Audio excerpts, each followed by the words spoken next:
Hi there, James Bets Football, continuing to share my journey as a responsible gambler. Now, off the back of the last video, I thought I'd share more of my strategy this week.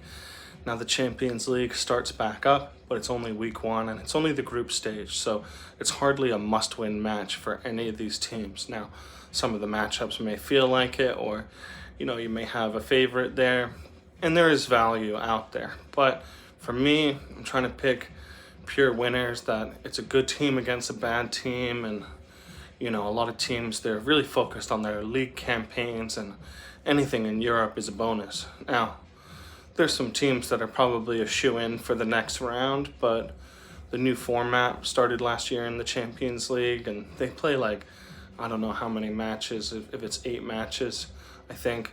But this first match, anything can happen, so we're gonna hold off on the midweek matches, and we're going to try and find teams that on the weekend, that they've been able to either play in Europe and then rest and rotate the squad, or they're not in Europe and they have the rest.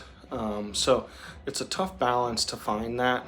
I actually don't like any of the matchups this weekend, mostly looking in the Premier League, Serie A, and La Liga.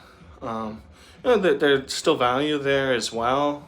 I've got my eye on one matchup that I might go with, but I may just sit it out and wait for next week. But I do have my Carabao Cup game today that I've bet on, so I'll let you know how that does. And then we'll reassess and I'll share my thought process. But yeah, don't really like the matchups this coming weekend.